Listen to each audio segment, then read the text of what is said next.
दोस्तों, चाची अपने भतीजा के साथ मार्केट गई हुई थी। तभी मार्केट करने के बाद वो वापस लौटते वक्त दोनों एक जंगल की ओर जाती है और जंगल की ओर जाने के बाद दोनों शराब पीने लगता है। लेकिन शराब पीने के बाद उसका जो भतीजा था उसके गुप्तांग पर हाथ डालता है, प्राइवेट पार्ट पर हाथ डालता है और उसके जो अंदर की आते थे उसको बाहर खींच कर निकाल देता है। चाची चीख रही थी, चिल्ला रही थी, लेकिन भतीजा मानने वाला नहीं था। न जाने उसको क्या ऐसा हो गया था कि नशे की हालत में थी या कुछ बदला लेना था, ये तो पता नहीं था। लेकिन जो भतीजा होता है वो नशा की हालत में अपने चाची के प्राइवेट पार्ट पर उसके गुप्तांग पर हाथ डालता है और हाथ डालकर उसके अंदर की जो आते थे उसको बाहर खींच कर निकाल देता है। और कुछ समय बाद उसकी चाची की मौत हो जाती। मौत होने के बाद जब पुलिस आता है, पुलिस आने के बाद देखता है कि उसके हाथ पैर कांपने लगता है। जो भी देखा इस घटना को, इस महिला के मर्डर को, वो देखती ही रहेगा आखिर ऐसी क्या वजह थी। अगर उस भतीजे को उसकी मर्डर ही करना था, उसकी हत्या ही करनी थी, तो आखिर उसके गला दबाकर भी हत्या किया जा सकता था। लेकिन ऐसी क्या मजबूरी थी, ऐसी क्या वजह थी जो उसका भतीजा ने उसकी प्राइवेट पार्ट पर हाथ डालता है और हाथ डालकर उसकी आते बाहर निकाल देते। आइए दोस्तों, इस सच्ची घटना को जानने के लिए हम कुछ समय पहले चलते हैं और शुरू से लेकर आखिर तक इस घटना को विस्तार से जानते हैं इस कहानी के माध्यम से। आप चैनल पर नए हो तो चैनल को लाइक करके सब्सक्राइब जरूर कर लीजिएगा। आज की जो घटना सुनाने जा रहा हूं तो दोस्तों, ये उत्तर प्रदेश का एक जगह लगता है फतेहपुर, और उसी फतेहपुर के अंतर्गत एक थाना लगता है किशनपुर। किशनपुर में दोस्तों 8 लोगों का परिवार रहा करता था, जिस परिवार में जो मुखिया होता है इंद्र सेन, जो बचपन से विकलांग था, उसकी पत्नी जिसका नाम थी नीतू। नीतू के साथ और 6 बच्चे का परिवार होता है। टोटल 8 लोगों का ये परिवार था। इन लोगों का जीवन चल रहा होता है दोस्तों। लेकिन कुछ समय बाद एक ऐसा समय आता है जो नीतू होती है वो अपने पति इंद्र सेन से कहने लगती है, ये आज शाम को सब्जी पकाने के लिए हमारे पास सब्जी नहीं है, क्यों ना हम किशनपुर के सब्जी मार्केट है वहां से हम सब्जी खरीद कर ले आए। जो इंद्र सेन होता है वो बचपन से विकलांग था, वो कहने लगता है ठीक है तुम जाओ। करीबन उस समय 2 बजे का वक्त होता है मेरे दोस्त। वो कहने लगता है इंद्र सेन अपनी पत्नी नीतू से, तुम अगर मार्केट जा रही हो तो एक काम करो, तुम अपने भतीजा जिसका नाम है सर्वेश, वो भी मार्केट जाने वाली है तो उसके साथ आप जा सकती हो। जो उसकी चाची दोस्तों जो उसकी चाची थी वो कहने लगता ठीक है, मैं अपना भतीजा जिसका नाम है सर्वेश उसके साथ चली जाती हूँ। ये दोनों बैठकर बाइक से किशनपुर के सब्जी मार्केट चली जाती है। मार्केट जाने के बाद ये लोग सब्जी वगैरह खरीदती है।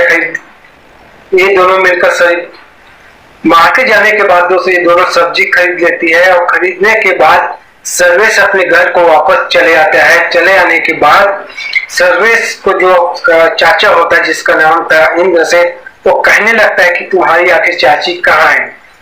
इंद्र सेन जो होता है वो कहने लगता है चाचा चाची तो सब्जी खरीदने कहीं अलग चली गई और मैं अपनी सब्जी खरीदने के बाद वापस घर को वापस लौट आई। इस बात को सुनकर जो इंद्र सेन होता है वो कहने लगता है ठीक है कोई बात नहीं भतीजा, सर्वेश तुम चले जाओ। इसके बाद समय जैसे ही व्यतीत होता है 2 बजे से करीब 5 बज जाता है। 5 बजने के बाद धीरे धीरे समय 7 बज जाता है, रात को 8 बजने लगता है दोस्तों। तो कहीं ना कहीं इंद्र सेन को शक होने लगता है कि आखिर मेरी पत्नी तो आखिर कहाँ चली गई होगी। तभी सर्वेश के साथ मिलकर ये उसका जो चाचा होता है इंद्र सेन दोनों ढूंढने लगता है, पता करने लगता है। ऐसे तैसे करके पूरी रात व्यतीत हो जाता है, लेकिन नीतू का अभी तक कोई पता नहीं चल पाया। फिर सुबह होने के बाद जो इंद्र सेन काफी दुख था, काफी परेशानी में था, वो नजदीकी थाना किशनपुर में जाकर नीतू की गुमशुदगी की रिपोर्ट दर्ज कराई जाती है। दर्ज करने के बाद दोस्तों किशनपुर की पुलिस इधर उधर पता करने लगती है। पता करने के बाद पता चलता है कि एक महिला की लाश जंगल में पड़ी हुई है। जब पुलिस और इंद्र सेन वहां जाकर चेक करता है तो चेक करने का पता चलता है कि वहां नग्न अवस्था में एक महिला मरी हुई पड़ी हुई है। और उसको देखने के बाद उसके प्राइवेट पार्ट से उसकी सारी अंदर की जो आंतें हैं वो बाहर निकली है, जिसको देखने के बाद पुलिस के हाथ पैर फूलने लगे थे, उसके हाथ पैर कांपने लगे थे। आगे जो भी देखता वो देख ही नहीं पाता, इतनी खतरनाक भयंकर मंजर था मेरे दोस्त। उसको देखने के बाद लाश को पोस्टमार्टम पे भेज दिया जाता है। लेकिन सवाल ये होता था अगर नीतू मार्केट गई होगी, तो मार्केट जाने के बाद उसकी सब्जी की थैली वहां पर पड़ी होनी चाहिए, लेकिन वो भी दिखाई नहीं दे रही थी, बल्कि वहां पर एक शराब का छोटा सा बॉटल रखा होता है, वो दिखाई देता है। दिखाई देने के बाद पता चलता है कि जो नीतू थी उसकी शराब पीने की वजह से मौत हुई है। उसकी जो शरीर में आते हैं, शरीर के प्राइवेट पार्ट्स उसके हाथे को बाहर निकाली गई थी, जिसकी वजह से उसकी मौत हो गई है। अब पुलिस के लिए बहुत बड़ा सवाल था कि आखिर इसकी हत्या किसने की है, क्योंकि जो उसका भतीजा होता है जिसका नाम सर्वेश था, सर्वेश खुद जाकर वहां पर रिपोर्ट दर्ज कराई थी।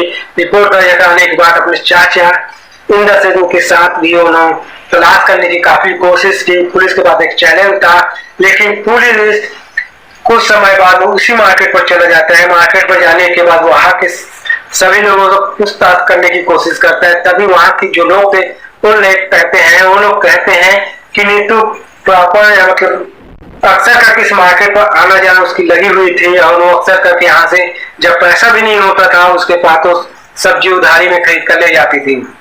लेकिन उस दिन उसको उसका भतीजा जिसका नाम है सबल उसका देखा था। देखने के बाद सब्जियों का खरीदने के बाद वो उसके साथ चली गई थी।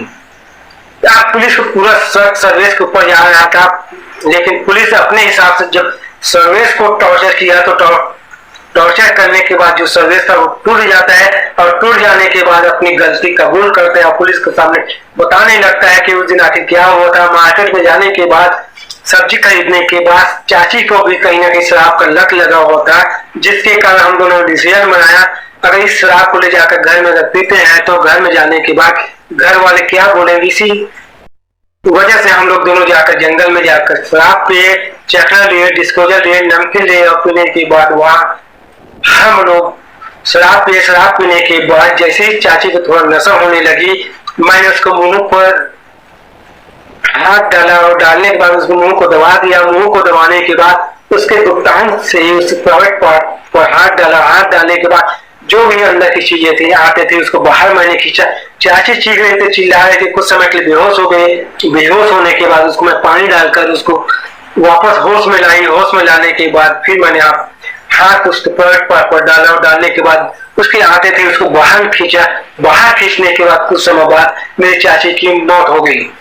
मैंने उसके साथ गलत कार्य भी नहीं किया था, कुछ भी नहीं किया था। मेरी जो बदला की भावना थी, कुछ समय पहले 2 माह पहले मेरी चाची की संबंध में पापा के साथ था, और मुझे शक हुआ था मेरे जो चाची है कुछ दिन पहले मैंने पापा को खाना ला कर दी थी, जिसकी वजह से उस खाने में जहर मिला हुआ था, जिसकी वजह से मेरे पापा की मौत हो गई। मुझे पूरा शक अपने चाची के ऊपर थी कि वो या टोना की थी और उस खाने में जहर ला कर दी थी, लेकिन हम उस समय उससे कुछ नहीं बोला। लेकिन मेरे मन में एक सवाल था कि जब भी मुझे मौका मिलेगा मैं अपने चाची को उसका बदला लेकर रहूंगा।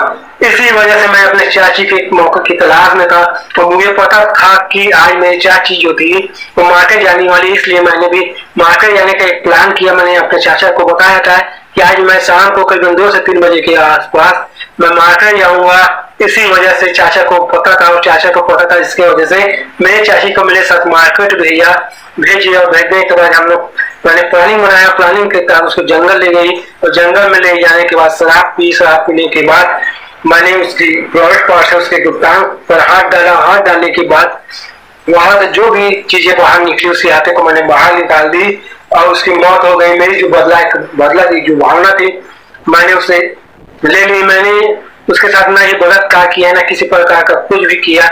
जब इस घटना को सुनने के बाद पुलिस भी कांप उठता है, और उसके बच्चे जो थे वो अनाथ हो चुके थे। बच्चे को भी शव को दिखाने का आदेश नहीं था, क्योंकि उसकी महिला को देखने योग्य नहीं थी। उसके गुप्तांग के जो आते बाहर निकाले थे दोस्तों, काफी रूह कांप जाने वाली घटना थी, मंजर थी, जिसको देखना बहुत ही असंभव था। और उसके बाद पुलिस से चार्जशीट तैयार किया जाता है, रिमांड पर लिया जाता है, उसके तहत कोर्ट में पेश की जाती है। उसके बाद कुछ महीनों बाद जो सर्वेश था उसको 7 सालों के लिए उम्र कैद की सजा सुना दी जाती है। और इसके बाद इस घटना को बताने का उद्देश्य हमारा ये नहीं है कि किसी की भावनाओं को ठेस पहुंचाना, बल्कि आपको जागरूक करना, सतर्क करना। अगर मेरे वीडियो पसंद आए तो दिल से लाइक करके कमेंट करना, और चैनल को लाइक करके सब्सक्राइब कर देना। फिर मिलते हैं एक नए वीडियो के साथ, तब तक जय हिंद, नमस्कार।